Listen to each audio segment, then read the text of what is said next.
Good morning. I'm John Grom, and welcome to the welcome to the 77th Right and Left Discussion Forum. I got caught off guard here for a minute. We hold our panel discussions twice monthly to practice and demonstrate open-minded discussion. We know that we can grow as individuals through honest consideration of the ideas and opinions of others, and that to do less is to stifle our moral and intellectual growth.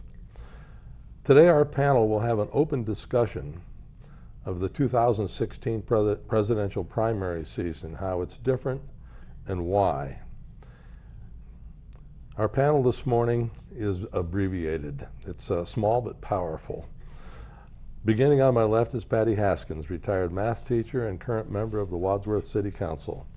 On her left is Bryan Laubaugh, president of R&B Financial Services. Unfortunately, Ron Chamberlin is ill, and Jerry Ritzman is on vacation, so it's just going to be the three of us. And Patty, we'll start with you, but we'll just make this sort of a free-for-all, if you will. Okay. But most pundits regard this year's presidential election season as highly unusual compared to all previous elections. Do you agree? And what do you think sets it apart from the others? Yeah, we've talked about this before, and I've made the comment that I felt that this particular election cycle has been so different.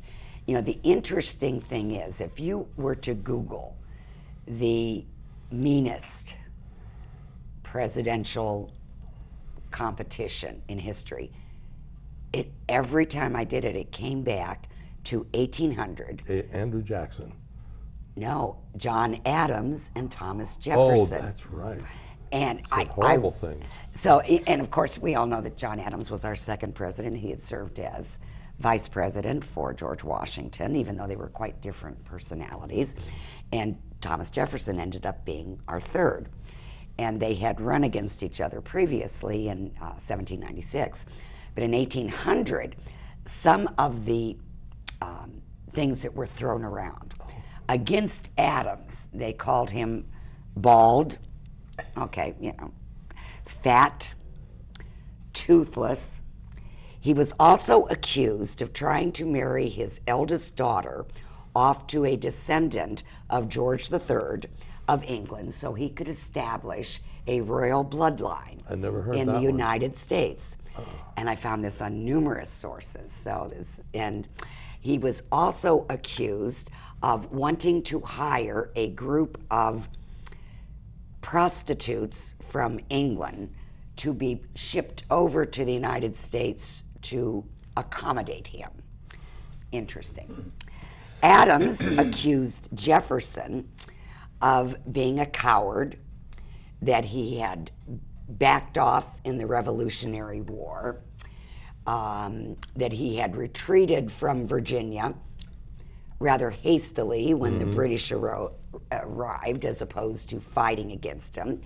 He was also accused of being the son of an American Indian and an African American, which is, at that time, which is pretty strange parentage for a redhead. Yeah, exactly. So, all of this was going around. Of course, in 1800, Jefferson ended up winning that competition.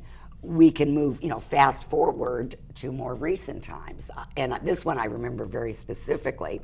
In 2000, John McCain and George W. Bush were in the primary, which of course Bush went on to win.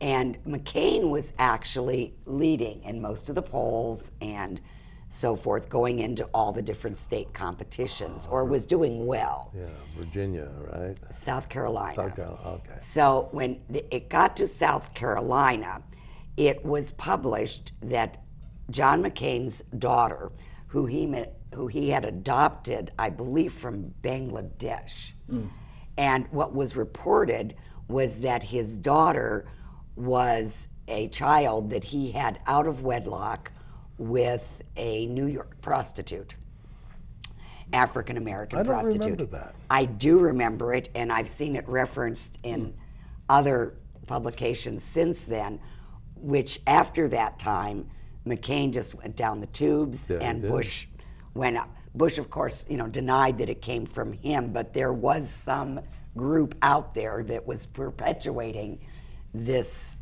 horrible item, and it ended up hurting McCain in his campaign. We can look at the 2008 elections where the birthers came out and questioned President Obama's heritage and where he came from. Of course, one of the leaders of that, who said he had information and sent an investigative team to Hawaii, is a top contender in this presidential election. You're not talking about Bernie Sanders, are you? No, I don't think I am. Actually, Bryan and I agreed that we would refer to him as Voldemort, so he who shall not be named. But Trump. yeah. Also in that election, and I found this appalling as well, Sarah Palin, who was the vice presidential candidate, had a daughter who was pregnant out of wedlock. And there were those that wanted to make that an issue and reflect then upon the character of Sarah Palin. Now, mind you, I've never been a Sarah Palin fan, but I really felt that that was out of bounds. The interesting thing in a lot of that is that those complaints, and by this time, those complaints were not coming from the candidates themselves. I mean, you didn't hear at all McCain saying that Obama was born in Kenya. As a matter of fact, there was that one famous scene at that one town hall where the lady got up and said, "I don't like him, he's a Muslim, he's from Kenya," and he corrected her and said, "No, that's not the case." However, somebody, in their sphere is bringing this out. And how do you prevent that? How do you stop it? In today's elections that are going on, what we're seeing is the candidates directly making the comments, like were made back in 1800. Lion Ted. Lion Crooked Ted. Hillary. Yeah. Crooked Hillary. No energy. This person's ugly. This one's a fat pig. This one's a bimbo. This type of thing. Comments that are ridiculous. I recently saw on one news report where and I wish I could remember the name of the organization, but it was a nonpartisan fact checker that checked comments that were made by Trump. And they found that 70% of the comments they checked, and this actually was corrected, it was a conservative host that had this person on, and this person said 70% of the comments that Trump had made were proven to be false, and they corrected him and said, well, it's only 70% of the ones that they checked. But that's still a lot of comments. Interestingly enough, the most truthful one was Hillary Clinton, which, yeah, I know, that would raise your eyes, your eyebrows. Yeah. So what we're seeing in this particular election cycle are these lies and these challenges, which are beyond civil, that are being made by candidates themselves concerning the other candidates. And we've seen it from a number of candidates in the race. Another thing that I see within the election cycle itself is, in the past, if something was found out about you that was a character flaw or could be perceived to be not a civil type of thing, you were out of the election. Herman Cain was leading in the polls. Then it was discovered that he had had affairs with numerous women. And he went down, he just dropped like a rock. Yeah, his support was pretty thin. It was thin anyway, but it fell out. Yeah. We're not seeing that now. You can go to a Trump supporter and say, hey, we found out this about him, this was a lie. It doesn't matter. It does not matter. And it doesn't matter what you say about Hillary either. No, and I that's... mean, this is something that we need to discuss here. That we believe them with all their flaws and all their warts, but it's just not true. It's the other side that's making this. Now, perhaps this is election overload, that we're getting too much information from too many different people. I don't know. The other thing that's amazing to me is how you can switch position every hour and nobody seems to mind it. I mean, I just look, Trump is changing his position last week it was on his tax plan. Now it is all of his information about banning Muslims. And he changes it and softens it, and it's not pivoting to the center, it's just completely changing. Yeah, well, we're going to talk about that in a minute, but I want to throw in something here just to. Yes, and I should allow Brian to get in here. Patty's trying to filibuster. Yeah, I was. Patty's just trying to. No, but having said that, I saw a thing on Facebook this morning. Somebody had posted 6 videos, 2 of them of Hillary saying that she was against gay marriage. 2 of them said she was for gay marriage. And the other 2 said she had never wavered in her support of gay marriage. And that's true. I mean, I've seen. Well, yes. in any event. Well, Brian? Yeah, well, there's a lot to go off of there. I don't disagree. I think you could say the same thing about the people on the other side of the aisle as far as the things that they're saying about them. Hillary's changed her position numerous times. I was actually watching a program as I work out at the YMCA, a little plug for the Y. It was about David Geffen. David Geffen basically is a kingmaker out there in Hollywood, does a lot of stuff, and he threw his support to the Clintons when Bill Clinton ran and was sort of in their inner circle. And there was a big falling out, and basically the quote that stuck to Hillary and Bill was that he was amazed at how easily they lied. Mm-hmm. And how comfortable they were with lying. Yeah. There were some issues that he was hoping that they would sort of champion and forward in the Clinton presidency, and it never even made the light of day. Mm-hmm. And that's unfortunate because we see it on both sides.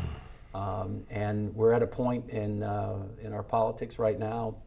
I don't know how much lower we can go with the candidates that we have.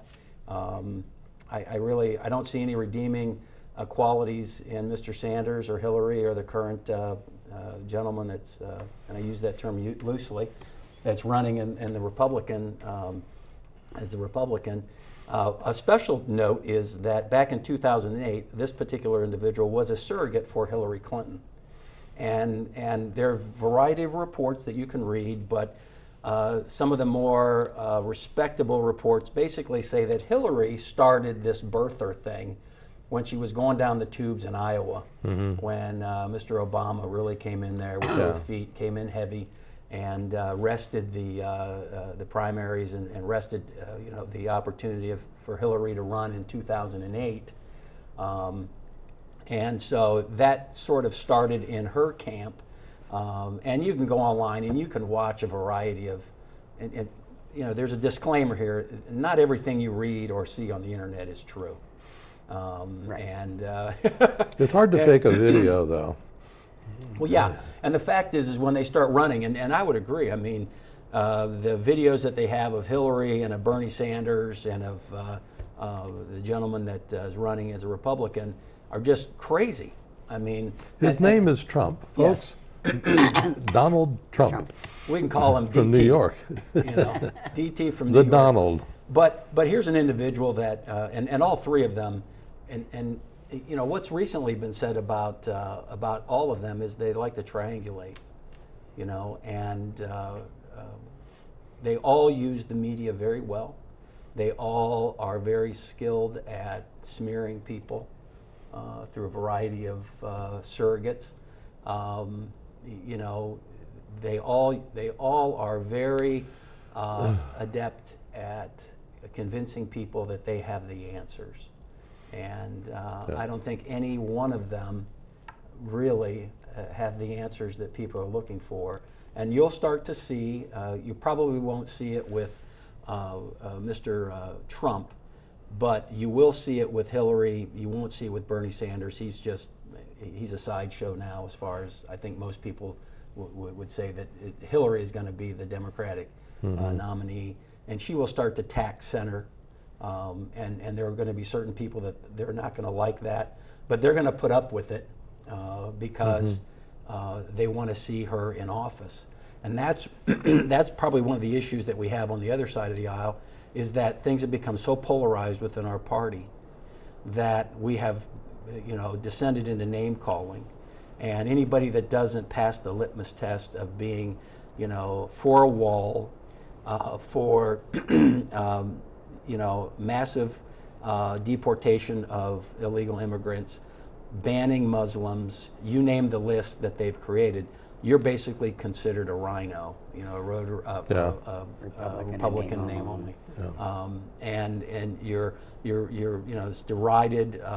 Paul Ryan is he comes from a very difficult state of Wisconsin, and I think people like him, they know what they're doing, and to just basically throw him under the bus. What's interesting, though, is that Mr. Trump is now playing up to these people, and he's getting endorsements from people that have his base sort of concerned. John Boehner, who they ran out of office because of his flip-flopping, and he was in bed with the Obama administration. Come to find out, he's kind of like texting buddies with Mr. Trump. I didn't know that. Oh yeah, that came out recently. They had, John Boehner just went on a tirade against. Spread the rumor. Oh yeah, spread the rumor. So here you have, all these people that everybody has hated, and have blamed all the problems of the Republican Party on, that now Mr. Trump is cozying up to, and they're kind of shocked. Well, you're going to see more of that. Yeah, I think this is not the first election where people felt they were going to the polls and holding their nose and not wanting to vote for either one. But I've never known a time when there were such incredible negative ratings on both sides. I mean, essentially, really 60% of the people don't like either candidate and wouldn't vote for them under any circumstances. And it really makes me worry about what's going to happen in Cleveland in July. Their feelings are running deep.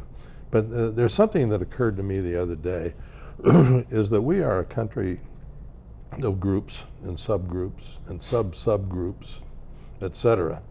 And that we like to simplify things and say, well, we're a country of red states and blue states and so forth, but we're not. Even the reddest of red and the bluest of blues are close to 50%, one way or the other. But when I think about all of the subgroups out there, that Donald Trump has somehow gathered up all these, a whole handful of subgroups of people that are hearing something that they've always wanted to hear. And I think that before the general election is over, we're going to be hearing a lot more about guns, and that Trump will be supporting that. But when he says things like, when he responds to a question about would you do waterboarding, oh, I'd do worse than that. There's a subgroup that loves to hear that kind of talk. Do you think he brings out the worst in people? Well, if you're a liberal, you'd call it the worst, that's for sure. Well, he knows how to play on that. He is very skilled. You have to give him this. He's very skilled at sizing people up and knowing exactly what he has to say in front of that particular group. For the longest time, he was a Democrat. He supported, New York City. He supported a lot of that stuff. Invited Hillary to his wedding. Invited Hillary. There's plenty of pictures of that. And then, he golfs with Bill. He gave to Cuomo. What I found interesting, if you talk about him and how he puts people on their heels, I would listen to him when he was interviewed the other morning by the Cuomo guy, Chris Cuomo. Oh, yes. New Day or whatever. Interesting. And Chris Cuomo started out with a quote from him, from Donald, and basically said, how do you explain that? And you know how he responded? He said, I can't imagine that you would start that. I thought you would at least thank me for calling in and talking with you this morning. I golf with your dad. Congratulate me on my recent. I go way back with your family, blah, blah, blah, blah, blah. He put him, Mr. Trump is always on the offensive. And he put that guy on his heels, and he said, well, let's start over again. Let's start over, and I want to thank you, and you did great. And he goes, well, it's a little late now. So it's that whole thing. So he is very skilled. He's going to say whatever he has to say to get elected. And the folks on the other side, Hillary and Bernie, you can talk all you want, but when there are news organizations that are just waiting for Mr. Trump to call, and grace their presence, they're all over the place. The networks are just making a lot of money. Oh yeah. With Trump, like my son pointed out a couple of weeks ago. One of the other things that I think is that in 2010, the Supreme Court ruled in favor of Citizens United, which essentially gave First Amendment rights to corporations and unions, and they could donate all the money that they wanted. Ever since then, there's been a war against Citizens United. There have just been tremendous numbers of people speaking out against it. Harry Reid talks about it destroying the country. And so there are an awful lot of people that hated the idea that there was all of this dark money going to be showing up to influence elections. And I think that it was a very popular criticism. Then along comes a man who said, I don't need anybody's money. I'm going to finance my campaign all by myself. He just won a lot of fans. I mean, there are some... But that's not true. In all fairness, first of all... we know that's not true. He loaned the money to his campaign, which means... excuse me, what I said was, he said that he was financing his campaign. He said it was, but he did loan his money to his campaign. He could get it back, and of course now he's having his first fundraiser in Billionaire's Home. Yeah, exactly. Next week, and I guarantee he, because it was a loan, he wouldn't have done it other than for that purpose. He's going to pull that out. This man is not going to self-fund, and I don't think his supporters will care. No. And Hillary's supporters don't care about the negatives on her either. That's the interesting part about this season, I think. I've never seen anything like it. I mean, there's a pile of negatives on both candidates. There are a ton of people that hate them, and there are others that just love them to death. The end justify the means. So it doesn't make any difference as long as you can get your person in that office. But I think as a voter, to just not vote, I do not think is a good idea. I think we all need to vote, make our decision. Let's talk about that for a minute. You really think that everybody should vote? I mean, people that don't think things through for 5 minutes? Well, they should vote. I think everyone has the right to vote. They do, but I don't think we should encourage everyone to vote. I think what I encourage is people that examine. That's going to get you in trouble. Examine the candidates and issues should vote. I think both parties depend upon people that really don't look at the issues. They don't really take the time to study out the positions of the candidates. It doesn't bother them that Mr. Trump is going to attack hard to the center. It doesn't bother them that Hillary Clinton is going to start saying things that will appeal to the independent. The fact is that I think it's 50% of the electorate are independent. You know, they're pretty much purple, and you have to get elected. You have to appeal to that group of people in some way, shape, or form. And some are a little more leaning to the left, some are a little more leaning to the right. You have to strike that balance, and you're going to start seeing that in all the campaigns. Now, whether or not Mr. Trump decides to play nice with the establishment that he has basically said is the establishment, or if he's going to continue throwing firebombs, it's up to him. But I know one thing, Hillary, she better be prepared because in the past, we had Mitt Romney, we had John McCain, we had very sort of principled individuals. They played by the rules that were there, and you could just assume that they're going to let that stuff go. It's not going to happen. Let's talk for a minute about the media's role in all of this. You can spin things with adding a word, subtracting a word, and completely change the meaning of something. When you talk about Trump's ideas about illegal immigration, When you leave out the word illegal when you're talking about what he believes, you change the narrative. People will talk about Trump being against immigration, although he's made it very, very clear. Right. He's against illegal immigration. And Muslim immigration. And not defending Trump necessarily, but talking about the media, and you're right, that he is accused of being against the immigration of Muslims.